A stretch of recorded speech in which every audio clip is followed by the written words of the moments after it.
Bonjour aux lecteurs de notre chaîne YouTube et aux membres du forum de rcmac.com. On se retrouve pour la deuxième vidéo sur ma petite préparation brushless sur base BX8SL. Alors je rappelle, déjà je vous invite à regarder les vidéos dans l'ordre parce que je donne des explications dans la première vidéo plus précises. Mais là donc le BX8SL Runner, il est exclusivement en version charbon. C'est une voiture qui vaut 180 euros en RTR. Donc c'est sûr qu'un huitième c'est imbattable niveau prix, mais je rappelle que c'est une voiture qui a besoin d'avoir des petites préparations, parce que c'est quand même un 1/10 étiré, XL, donc qui est mis taille 1/8, donc ça n'aura jamais quand même la solidité, on ne peut pas le comparer d'une version d'un vrai 1/8, mais c'est pas du tout le même coût, ni même au niveau des prix des pièces détachées, tout ça, c'est quand même c'est un univers complètement différent. Ça c'est vraiment pour les petits budgets.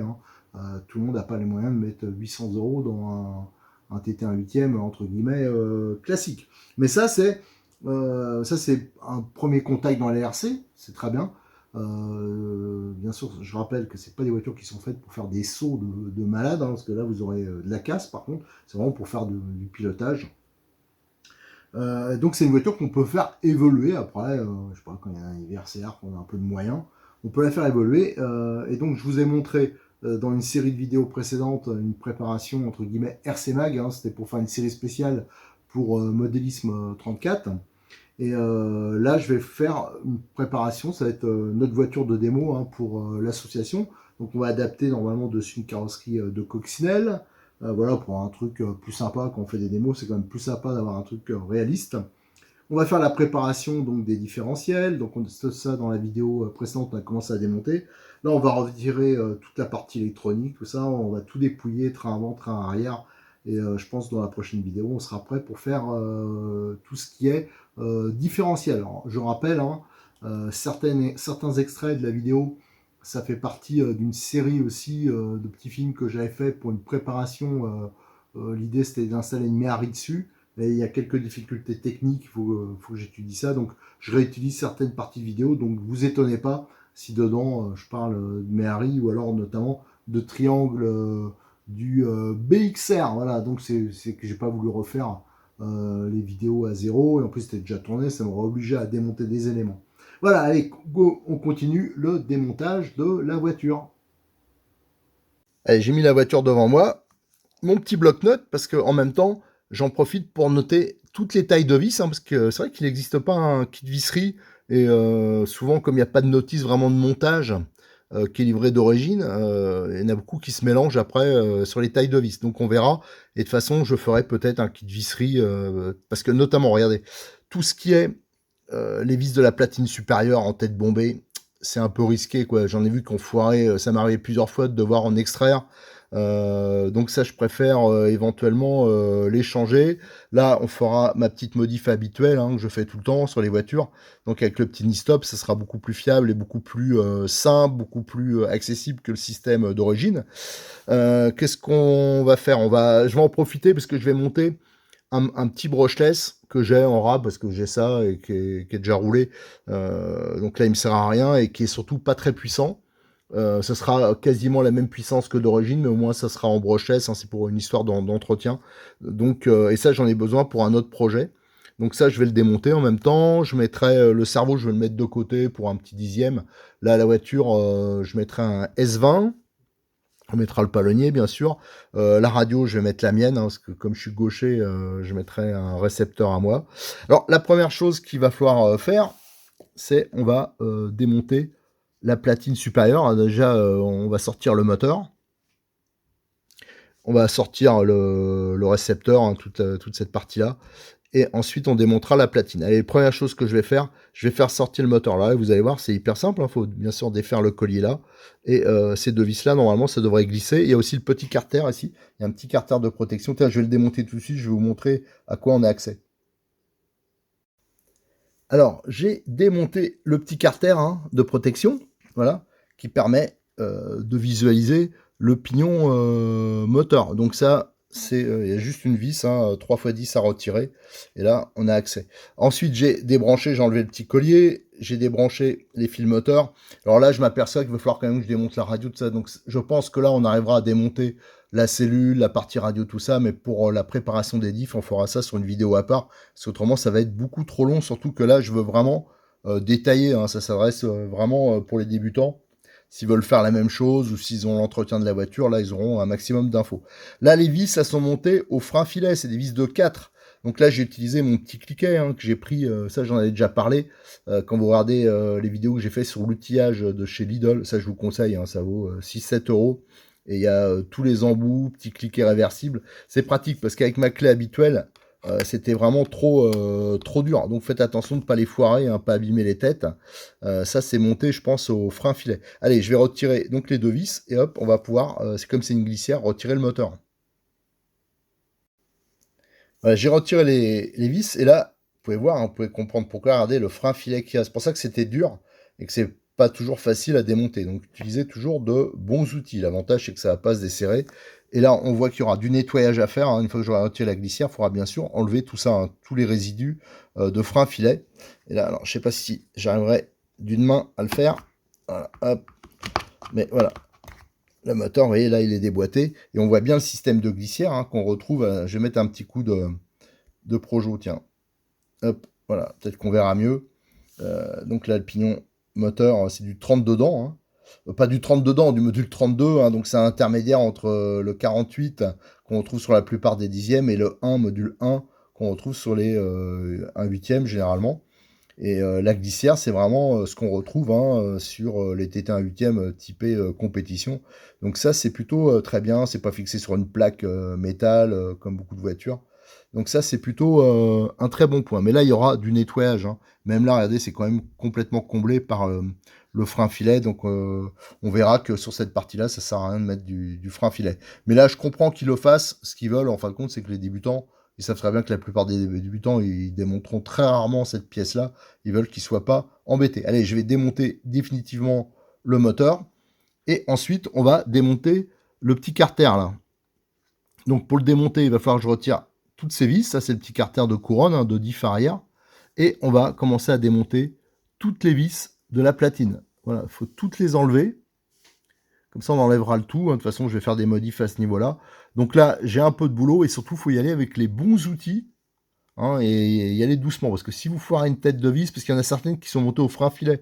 Donc faites attention. C'est notamment le cas de ces vis-là et de ces deux vis-là, celles qui sont sur le palier alu. Donc une fois que j'aurai tout démonté, je reviens vers vous hein, pour faire un petit bilan. Je croise les doigts pour qu'il n'y ait pas de problème. Mais avant, tiens, si je vais vous montrer, je vais ouvrir ici la boîte, je vais vous montrer le récepteur, à quel point il est bien protégé. Alors donc le moteur, là, c'est démonté. Hein. Donc on voit hein, le frein filet. Donc ça, il faudra que je récupère. Alors là, c'est fixé par des vis de 3 au carter, mais on voit qu'on peut mettre des 4 aussi. Ici, j'ai démonté le couvercle hein, pour voilà, débrancher le récepteur. Alors faites attention, moi à chaque fois je montre que je mets un peu de mousse, mais surtout je mets du scotch au niveau des prises pour éviter que ça se débranche. Et là, quand j'ai retiré le couvercle, hein, il y avait une prise qui était un tout petit peu de travers. Donc ça peut poser quelques petits problèmes. Donc il y a cette petite pièce qui vient se mettre ici, qui fait en même temps support pour l'antenne. Voilà, donc qui permet de bien plaquer les fils. Franchement, cette boîte, elle est vraiment super. Ceux qui font des bricolages, tout ça, je vous conseille. Ça, c'est une boîte qui est vraiment bien pour mettre sur des crawlers, pour mettre sur plein de voitures comme ça. Elle est quand même normalement assez étanche. Là, il y a le carter hein, supérieur. Et là, on voit le gros plus, hein, c'est qu'il y a un joint, voilà, un joint moulé hein, qui fait tout le tour. Ça, ils avaient, c'est même étonnant, ils avaient vraiment pris soin. C'est quasiment la seule voiture que je connais qui est comme ça. Voilà, donc, et là, on voit hein, les fils, ils sont vraiment bien guidés en sortie. Donc ça, c'est plutôt un bon point. Alors ça, je vais démonter le récepteur et on va continuer à démonter toutes les vis. Et je continue surtout à noter les tailles des vis. Donc là, j'ai démonté le récepteur. Hein, donc on voit, c'est un récepteur vraiment de la série Neo, donc un 3 voies. Voilà, donc j'ai retiré aussi le joint. La boîte, maintenant on va retirer les deux vis ici. Donc je vais vous la montrer après, ça c'est vraiment une boîte hein, pour les bidouilleurs qui est intéressante, en plus elle est pas chère. Donc ça c'est très bien. J'ai démonté la boîte de la platine, alors là vous avez donc l'ensemble complet, hein, c'est vendu comme ça. Voilà, donc ça c'est quand même une boîte qui est pas mal. Donc là maintenant, on a vraiment une vision sur la platine, hein. Donc on voit que cette platine, elle est fixée sur le train avant par deux vis. Ici, elle est fixée sur les colonnettes, hein, classiquement de direction. Encore ici un palier intermédiaire, hein, ça c'est moulé au châssis. Ici on a les fixations pour la boîte radio. Tiens, regardez là, c'est quand même sympa quoi, c'est bien conçu. Ils ont fait, il y a des fixations pour passer les câbles, voilà, une sorte pour clipser, hein, et donc ça c'est bien, ça évite qu'ils se trimballent partout, ça c'est d'origine. Donc il y a encore ici une fixation, encore une là, ici on a deux, ça c'est pour la platine. Et après on a le carter arrière, hein, donc il faut quand même soulever celui-là, la platine centrale, pour enlever le carter, hein. Vous avez une vis là, une vis là, une vis là, voilà, donc il y a quand même, j'ai quand même pas mal de vis à démonter, mais elles sont toutes de la même taille, hein, au niveau de la clé. Par contre, il y a des longueurs assez différentes. Alors tout ça, je vais prendre mon temps, et je vais être déjà précautionneux pour les démonter, parce que je vous dis, c'est là que vraiment il y a un risque d'enfoirer. Et surtout, il va falloir que je note toutes les tailles.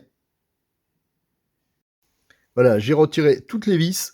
Pour une fois, coup de bol, franchement, ça a été super bien. Il n'y a que celle-ci, parce qu'elles sont vissées dans l'alu, donc au frein filet. Et celle qui est là aussi, hein, on voit, il y a encore les traces, hein, de frein filet, qui étaient un peu plus dures, mais si on a de bonnes clés, il n'y a pas de problème. Donc soyez surtout attentionnés, hein, à ce que je vous dis, j'ai eu régulièrement à en réparer, parce que ça a été démonté un peu à l'arrache. Et surtout, ça a été démonté, moi je les débloque à la main, hein.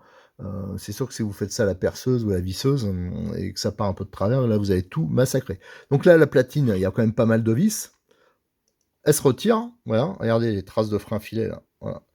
Donc la platine, elle est retirée, et là on voit vraiment la conception, hein. Là, regardez comment ça a débordé le frein filet là. Donc je vous dis, hein, ils n'hésitent pas. Vous avez ce grand cardan mix alu et acier, hein, qui est dans son petit carter là, et ça permet de rigidifier aussi le châssis, hein, qui est vraiment très solide, et là ça va jusqu'au différentiel arrière. Donc là on a retiré ce premier carter, et là on peut retirer le deuxième, je l'avais déjà dévissé, regardez, hop, le carter, et là on a accès, d'ailleurs c'est graissé, il y a de l'huile, donc de toute façon je vais le refaire, donc on le dégraissera, et là on a accès au différentiel central. Ça c'est vraiment le gros plus de la voiture, c'est qu'un différentiel central, et regardez, le système de liaison qui est simplifié, mais qui est vraiment efficace, hein. Ça évite un petit cardan, ça c'est vraiment pas mal. Allez, maintenant ce qu'on va faire, on va pouvoir démonter les cellules. Donc ça veut dire il y a les vis qu'il y a ici à démonter, donc les deux là, celles qui sont sur les côtés qui tiennent, ça il faudra bien regarder le sens de montage. Ça c'est les fixations pour les biellettes supérieures. Alors à noter que à l'arrière c'est symétrique, hein. C'est pile poil au milieu, tandis qu'à l'arrière, à l'avant, elles sont décalées. Donc c'est pas la même à droite que à gauche. Donc voilà, on a normalement, je pense, on a 6 vis à démonter. Allez, je vais démonter tout ça et je reviens vers vous quand les carters sont ouverts. Allez, là on a bien avancé. Alors donc j'ai démonté la platine, hein. Voilà, le renfort supérieur, hein. Donc y a pas, ce qui fait sa rigidité, c'est pas la pièce, elle est moyennement rigide, mais comme il y a beaucoup de points d'ancrage, c'est sûr que là c'est efficace, surtout que le châssis il est d'origine vraiment solide. Alors là, on a le fameux contrôleur, hein, qui est vraiment bien, hein. Moi je vous conseille d'ailleurs, quand vous avez cette voiture, de rester à charbon. Moi c'est simplement que voilà, j'ai des combos d'avance en brushless. Je veux pas spécialement quelque chose de plus puissant, mais voilà, c'est qu'il y a un peu moins d'entretien avec le brushless, et surtout plus on peut plus le paramétrer. Donc là, je rappelle, hein, quand vous avez cette voiture, il faut absolument, ici vous voyez les petits cavaliers qu'il y a ici qu'on peut déplacer, et on les adapte si on utilise par exemple des LiPo ou des NiMH, et d'origine c'est sur NiMH, donc ça va pas, hein. La plupart des gens, ils vont utiliser des LiPo. Ici vous avez cette petite pièce qui vient là, hein. Ça c'est le fameux clip que je vous ai montré, hein, pour fixer les câbles proprement. Ici on a le carter arrière, hein, qui vient là, qui vient chapeauter le tout. Qu'est-ce qu'on peut dire d'autre? Là, le train arrière, de toute façon, on avait déjà retiré les vis avant, donc en fin de compte, le train arrière, hein, ouais, il se démonte comme ça. Ah si, il reste une vis en dessous, bon voilà. Mais on voit bien le système d'entraînement avec le différentiel. Et le différentiel, lui, par contre, regardez, hop, on le soulève et il vient. Alors par contre, il y a de l'huile partout, et ça me plaît pas. Alors soit il fuit un peu, ou donc on regardera ça de toute façon quand on va le faire. Comme je vais le refaire, mais il sera rempli différemment. Voilà, le carter est là, normalement, si j'arrive à le choper, vous avez le long cardan en alu. Voilà, au milieu c'est en alu, et là c'est goupillé les embouts métal. Donc ça a l'avantage d'avoir un cardan qui est relativement léger, et c'est voilà, c'est simple, c'est efficace. Donc voilà, donc ça c'est plutôt un bon point. Qu'est-ce qu'il y a d'autre? Alors maintenant, je vais retirer donc l'arrière, ça c'est bon, et on va retirer les vis. Il doit rester 4 vis, je pense, qui fixent la cellule avant. Et une fois que ce sera retiré, on pourra les ouvrir. Allez, j'ai tout démonté, hein. Donc la cellule avant, la cellule arrière, donc le diff central, hein. Alors c'est sur lui qu'il y aura de la préparation, hein, dans la prochaine vidéo essentiellement. On a le cerveau de direction, j'en ai profité pour le démonter. Alors il ira très bien, hein, pour la plupart des utilisations, mais moi comme je veux, voilà, c'est une voiture qui va que je vais faire tester par des débutants, des choses comme ça, qui va aller peut-être un peu plus vite, qui va prendre des coups. Comme j'ai des cerveaux S20 et qu'il est pas cher, et que je sais que c'est beaucoup plus puissant que celui-là, beaucoup plus rapide, je vais en profiter pour mettre un S20, et celui-là je le mettrai sur une voiture 1/10. Voilà, alors qu'est-ce qu'on a d'autre? Là on voit vraiment, hein, les emplacements. Il y avait les cales, elles sont restées dessus, alors ça on le verra par la suite si je mets, mais ça faudrait que je le fasse, ça existe en option, les cales en aluminium. Mais il me reste le système de direction qui est dessus. Alors là, il vient pas. Alors, ce qui est pas mal, c'est qu'il est monté d'origine entièrement sur roulement. En fin de compte, là, ce qui coince, c'est parce qu'ils ont mis du frein filet, et il y a ici les petites bagues en plastique, les entretoises en plastique. Donc, je vais les retirer. Et là, je pourrais démonter l'ensemble. Ce qu'on va faire aussi, tout de suite, parce que ça, normalement, je ne les réutiliserai pas, du moins pas dans cette configuration-là. On va retirer les supports amortisseurs, supports d'aileron. Et après, je reviendrai vers vous, hein, avant d'ouvrir la cellule. Allez, j'ai continué dans le démontage. Alors là, j'ai essayé de faire plusieurs trucs à la fois. Donc là, j'ai démonté le support du moteur. Donc le support, le voici, hein, vous voyez, c'est vraiment exactement comme sur un buggy de compétition, hein. C'est le même principe et la même qualité. Et là, ça, c'est le support qui est fixé là. Alors je ne l'ai pas démonté parce qu'il est monté au frein filet, il est monté vraiment fort. Alors comme j'en avais un déjà démonté, c'était juste pour vous montrer, à savoir qu'il y aura quand même pas mal de nettoyage à faire parce qu'il y avait du frein filet partout. Qu'est-ce qu'on a? On a tout le système de direction. J'ai eu du mal à le retirer, hein. Donc il y a les petites bagues au-dessus. Donc ça aussi, ça va demander pas mal de nettoyage. Regardez tout le frein filet qui est au-dessus. Ça avait bavé de tous les côtés. Alors ça, on va le résoudre parce que, comme je vous ai dit, le montage sera un montage complètement différent. Ici, je vous ai mis en pièces détachées. Donc tout le système de direction, les pièces plastiques, les roulements. Le système de réglage avec la molette, les pivots métalliques. Ici, on a le support d'amortisseur avant. Je pense pas qu'on le réutilisera. On verra comment on va faire ça. Le principe, c'est que rien ne dépasse, hein, que la carrosserie recouvre tout et voilà, que ce soit le plus propre possible. Là, on a la cellule avant.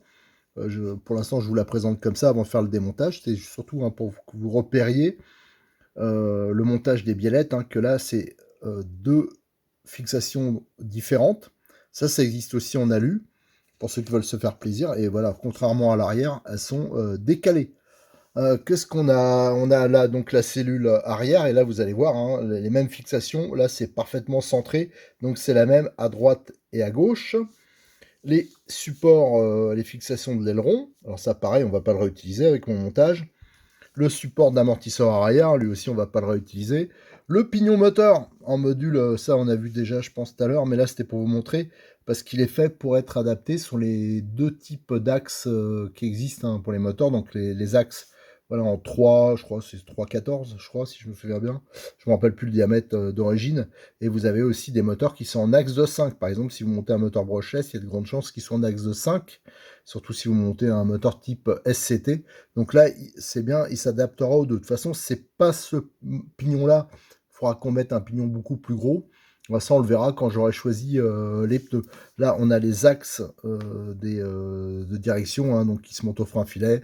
Voilà, donc on a tout ça. Maintenant, il me reste une chose à faire, c'est ouvrir les cellules, hein.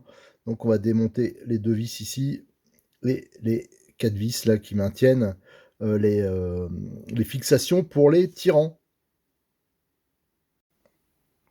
Voilà, donc les différentiels, hein, j'ai ouvert les cellules, les différentiels c'est bon, on peut les enlever. Alors vous voyez qu'ils sont graissés.